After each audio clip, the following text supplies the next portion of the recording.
Well, the first thing I just wanted to start off with is when I decided to email you, which was purely random, I was at a coffee shop and I heard that you had a kind of strange habit of responding to email. I do, very strange. So I actually did it as a writing exercise, in a way. I wasn't, thinking that you were actually going to write back.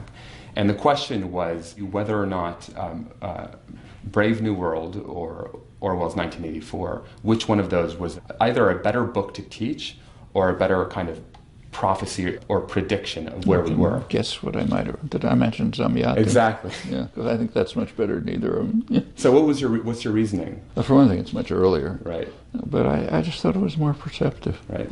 I mean, first of all, I didn't think that 1984 was one of Orwell's best works. To tell you the truth, I could barely finish it. Right. I thought it was kind of obvious and wooden. You know where it's going. He had some nice comments about Newspeak and this and that, but it was good, useful phrases. But I didn't think it was much of a book. And Huxley's is, it's science fiction, basically. Right. But Zamyatin was talking about the real world. Right. Russia, of course, so it wasn't in the early post-revolutionary period. And he was discussing, I think he sensed what a totalitarian system is like. And it's a projection, but a projection from something real. Orwell had in mind, actually probably had in mind England, and England social democracy, which he thought was going off in a dangerous direction, but it's quite a projection. And anyhow, but I'd suggest reading it and see what you think. Great. Frankly, I read it about 60 years ago, so I can't reproduce it, but I know I was impressed by it. So I guess just a very basic question before I get to some other topical issues is, here I am from LA. I just kind of sent you an email. I'm interested in why you make time for, I don't want to say folks like me, but what it is about your kind of, whether or not it's a philosophy or just kind of who you are, where you're very open to people speaking with you, given your schedule and given other things. It's the same when I'm not teaching anymore, but it was the same when I was teaching. I taught my work, professional linguistics classes, grad courses, but I also always taught undergraduate courses on my own time, on the kinds of things I write about, social, political issues, and the students who took them couldn't really get credit for a program. These courses weren't admitted into any program, so they were taking it on their own. I often taught them in the evenings, and they're just open to the community. Right.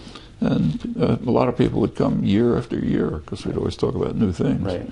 But I think that's part of one's. I wouldn't even say responsibility. That makes it sound too august. It's a normal. Like, why do you talk to your children? Well, okay, it's not that it's. But you only have 2 children. What if you only have 2 children? If you only have 2, I have 3, so, but a lot of grandchildren. But I'll talk to them. They'll occasionally ask me a question, but then they'll usually say something like, "Just the 5-minute lecture, please. Like, don't go off, Right. And but I mean, like I say, responsibility is too fancy a word. It's just you're part of the human race. Something you think you can talk to people about that might be worthwhile, so you do it. Why do I run around giving talks all the time? Same thing. It'd be more convenient just to sit at home and work. What teacher has made the biggest impact on you? Well, I had a very unconventional education. For the first, till I was about 12, my parents were Hebrew teachers, so they worked in the afternoons.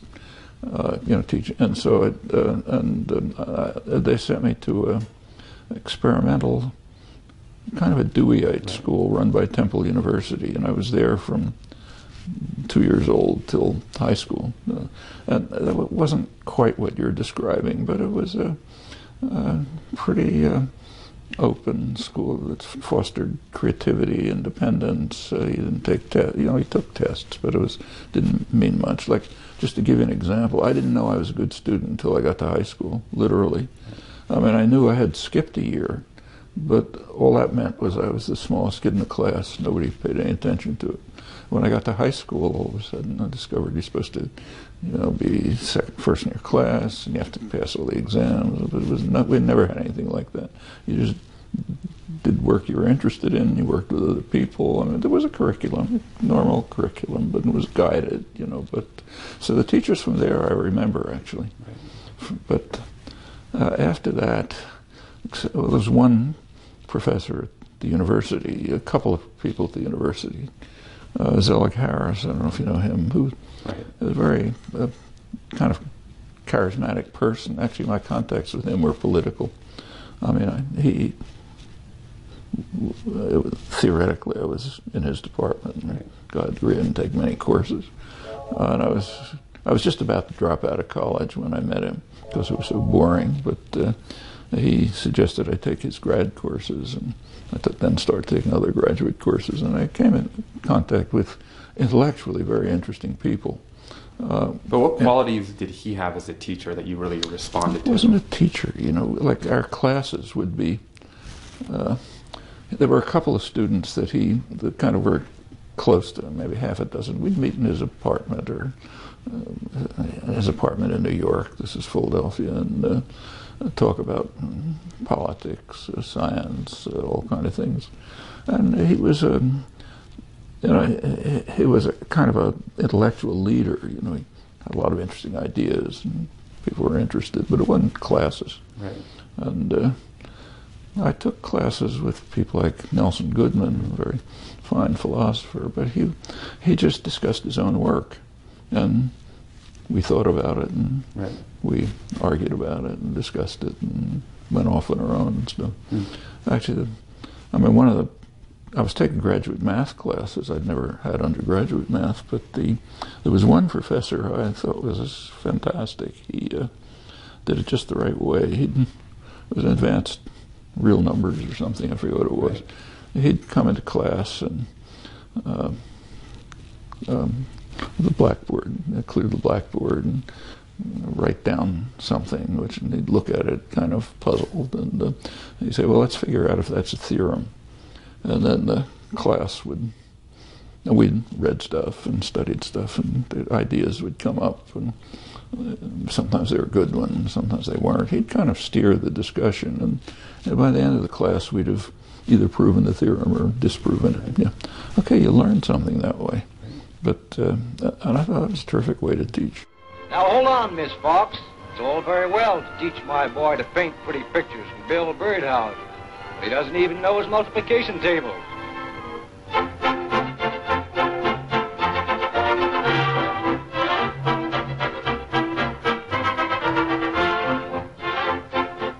For generations, U.S. youngsters went to school because they had to. And most communities boasted but one room and a single teacher with which to educate their entire and assorted progeny. Good morning, children. Good morning. The Lord is my shepherd. I shall not want. Happiest moment for the school children of that sterner era was when school let out. But for some youngsters, staying after school seemed almost unavoidable.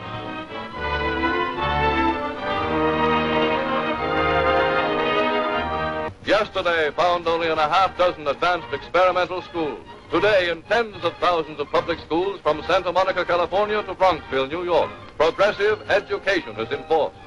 Learning by doing, learning about practical everyday problems, that knowledge gained during an actual experience is best understood and longest retained.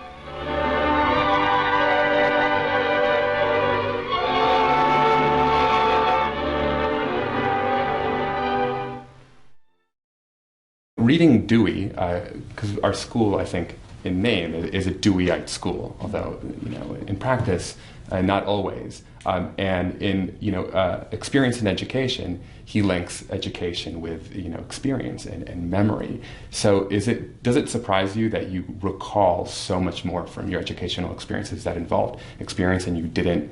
No, because it was exciting and you were doing things you were interested in. I mean, look, every one of us knows if we got through college, you can take a course and you're not interested in it and you have to pass an exam, you don't care one way or another, and you memorize what you have to memorize, and you get an A in the exam, and a week later you can't even remember what the course was about. Right. In fact, there's an image in the Enlightenment. There's two competing images during the Enlightenment about education. One of them is education is like pouring water into a vessel, which happens to be a very leaky vessel. Right. That's the take exam and forget what it was case. The other is comes actually from the guy who was the founder of the modern higher education system, Wilhelm von Humboldt, great humanist.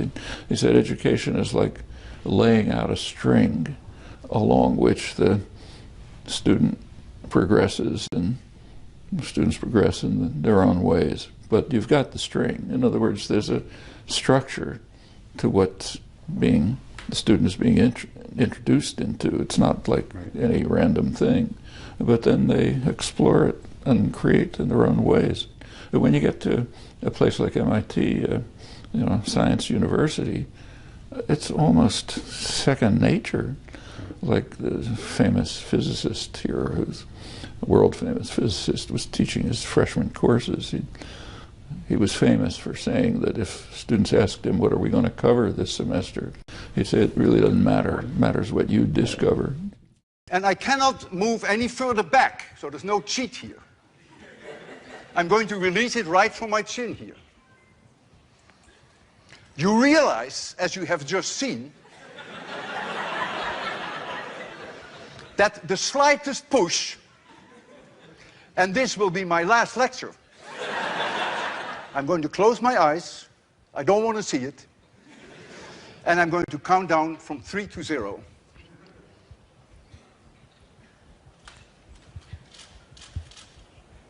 3, 2, 1, 0.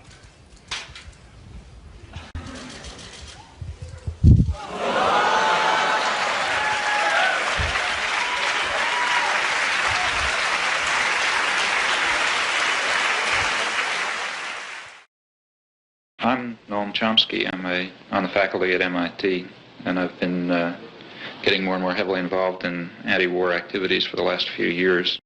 When was the first time that you ever expressed dissent in a classroom setting, like in a formal school setting where you didn't just kind of internalize your frustration, you actually said something? Well, I remember, like in the history courses, in the Latin course, I studied Latin, but in the history course we were being taught stuff that I thought was off the wall.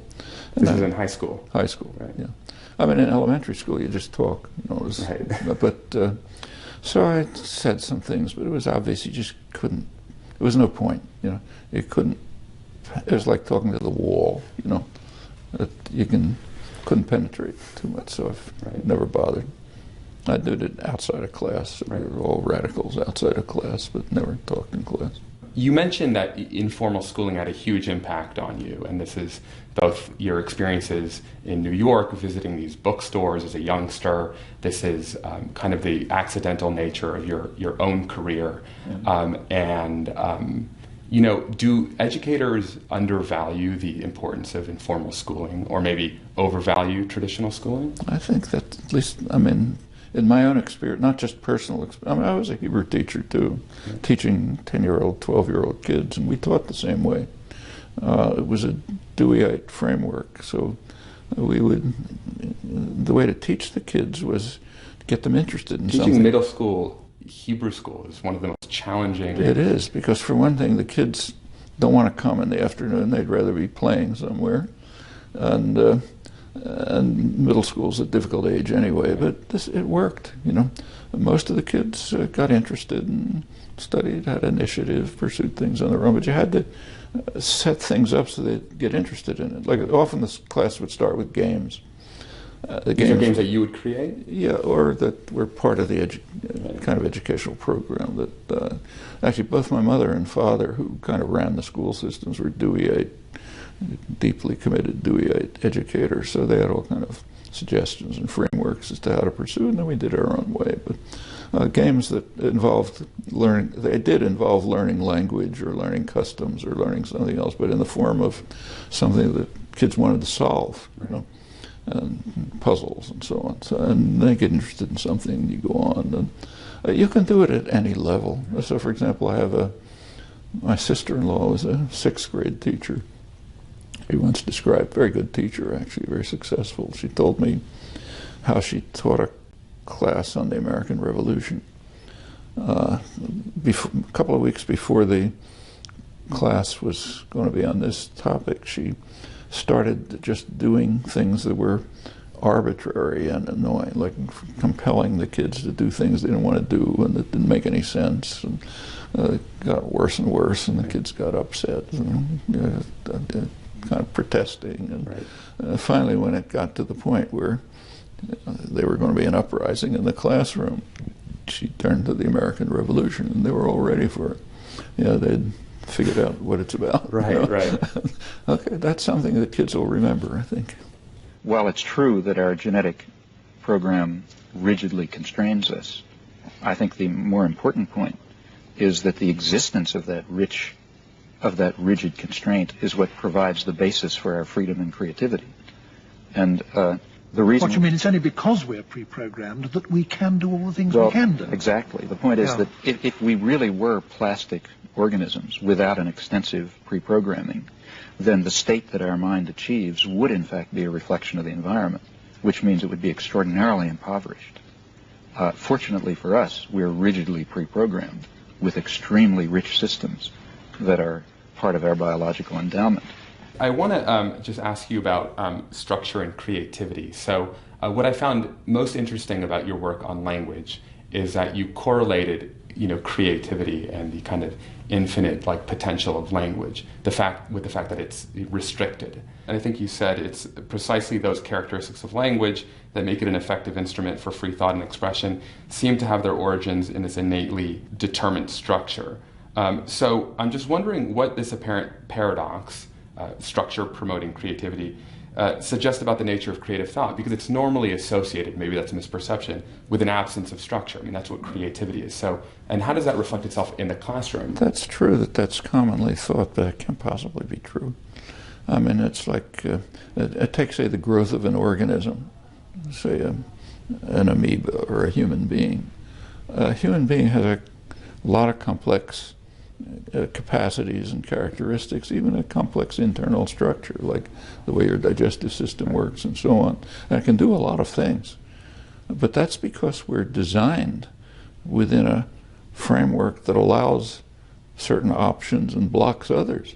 Suppose that the genetic endowment said, become anything. Okay? So arbitrarily, you'd end up some lump of something or other with no capacities and no ability to do anything. It's the same with the arts. So this was understood in classical aesthetics. So if you read the aesthetic theories of the 17th, 18th century, they understood that creativity presupposes a set of rules, forms and rules. You can challenge the rules, and you can be. One form of creativity is challenging the rules. If you have no structure and no rules at all, it's like tossing paint at the wall. Right.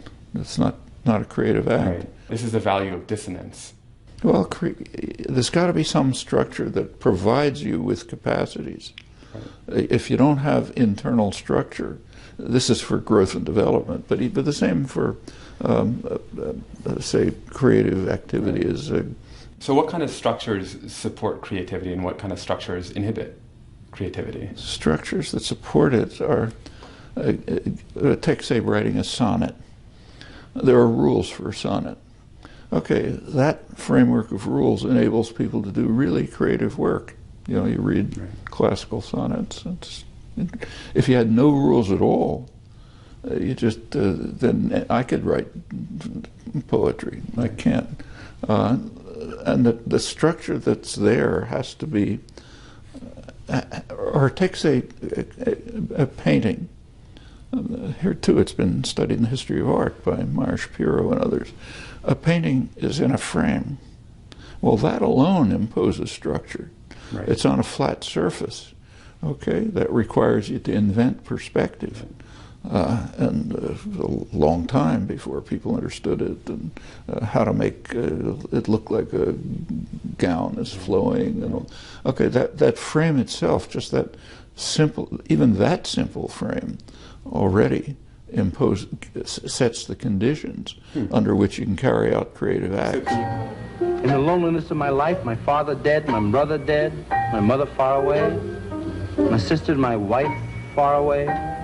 Nothing here but my own tragic hands that once were guarded by a world, a sweet attention, that now are left. Let's take like Jack Kerouac on the road. That's somehow less creative than like a Faulkner, because he had no rules. He was just emoting. He might thought he had no rules, but if you look, he did. It's pretty structured, and otherwise it's just been random sentences coming out. It was nothing like that. It's hard to follow the book anyway. Well, I don't think it's random. Right. It's not free association. Right. And if it was, it would be of no interest. Right. And there's development and plot and so on. I mean, even concepts like plot and development are an aesthetic framework. Right. You don't want the framework to be so rigid that you always do the same thing, like a detective story where Perry Mason stories, everyone's the same as the last one. You don't want that. Right. But a framework which is rigid enough to make it possible to carry out creative acts, but doesn't inhibit the creative acts. So that would be kind of like your elementary school experience, which is teachers that present information that might be worthwhile evaluating and allowing kids to independently... Yeah, or it's like this laying out the string model of education. Right. There's got to be something there to work with, and what's there should be challenging enough so you want to see what you can discover within that framework, and then raise questions about the framework. So I didn't intend to bring this up, but if you take a look at the AP system in high school, which is, I think it actually started in the Cold War as a way to kind of democratize education and give kind of inner city students a chance to have this kind of high-end education, or this elite education. But here, we take the brightest students in many ways, but provide them the kind of narrowest of educational experiences. And so, but at the same time, this is what is considered appropriate to enter science and well, take science. If there's an interesting series of editorials you might want to take a look at in about a year ago in Science magazine, the Journal of the American Association for Advancement of Science, the main science journal. The editor, Bruce Alberts, has a series of editorials on science teaching, which are very well done. He's talking about California, incidentally. He's talking about how he testified before the California Education Commission on science education, and every proposal of his was turned down. But he describes the teaching of science from kindergarten to graduate school as deadening any child's interest in science. So when you can memorize the periodic table, okay, you memorized it, and so what? Why should I bother with a periodic table? You can memorize the enzymes that do so-and-so. Okay, I memorized them and finished. That's, he described the way people study great moments, like the discovery of DNA, but they study it as it was after it's finished. So, okay, here's the answer. You lose all the sense of, and then he gives suggestions as to how you ought to teach it. And the suggestions are pretty interesting. So like, I remember it talks about a kindergarten program, which he approved of, thought it was very good. And the way it worked was, these are 5-year-old kids. Each child in the class was given a dish which had on it, in it, a bunch of objects, shells, pebbles, seeds, other things. And then they had a task, figure out which ones are the seeds. So the first thing they did was have what they called a scientific conference.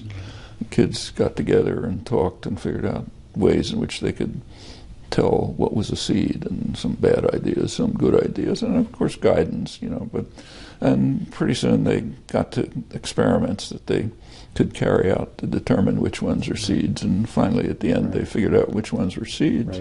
At that point, each kid was given a magnifying glass And the teacher cut the seed and opened it up, and they looked in and they found the embryo, and they saw what made it grow. These kids learn something. Look, like some of our top students are the ones least able to take their knowledge and apply it in new situations. And actually, they frequently like laugh at themselves. They call themselves lab rats, because whenever we present something that didn't show up the day before, either in class or wasn't spelled out in the form of instruction, they have a ton of anxiety. And I'm wondering, we rank number 17 in the world in education. A recent study say that students in Latvia, Chile, and Brazil are making gains in academics 3 times faster than American students. We're 25th in math, but our per pupil spending and the amount of money people spend on college counseling and everything that's surrounding kind of, the test-taking culture, we're number 1. Is that because the way we're educating kids? And these exams, I think, actually are better reflections of what kids know than the SATs. I think it's called the PISA exam. Well, that whole teaching to test business is disastrous. Like, for example, in our admissions here, we have pretty high admission. You have to have high admission standards in a place like that, because the number of applicants, all of whom are pretty advanced, is way beyond the number you can take. Right. But we almost never paid attention to the graduate, the SAT type things, or even to grades. Sure. If a kid comes along and got all A's, he's probably too boring to bother with.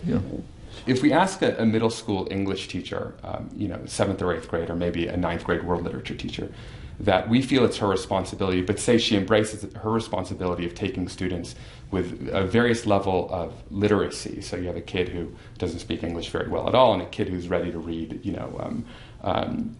Faulkner or James Joyce. But we think, students learn best when they're exposed to various learning styles, and it's her responsibility to promote democracy in the classroom. So I'm wondering whether or not, and I don't mean this as like an extreme hypothetical, whether, MIT professor who teaches, let's say, molecular physics should also be responsible for teaching kids who haven't taken, say, basic pre-calculus, or whether or not at that level it's already selected out and the kids that are in that class. By the time you're at MIT, it's pre-selected. Right. But you have another life. There are people, and I think it's a good thing, who give talks in high schools or classes in high schools, it's inner city schools. And in fact, this same famous physicist who I mentioned before, he also wrote books for lay people, introducing physics to people who really had no background in physics, and did it very beautifully. Right. And that's another kind of, you can't do it inside a place like MIT because the pre-selection's too high. But you're a human being. You have other things you can do with your life. But do you think tracking and leveling in high school at any point is necessary? Or should classes always be this very broad, democratic I think there can be a mix. For example, in a high school, there could be a group of students who happen to have a passionate interest in mathematics. Mm-hmm. Okay, they should have a right to be able to be in a class which is really pushing interesting questions in mathematics that other students aren't interested in. That nothing wrong with that. What shouldn't be done is what I could see with my own children. We were in a mostly professional suburb with so-called good schools and so on. By the time my kids were in 3rd grade, they were ranking the other kids in the class as smart and dumb. The smart ones were being tracked into the higher track, and the dumb ones were being into the lower track. And but they're 3rd graders. Why even have that concept in your head?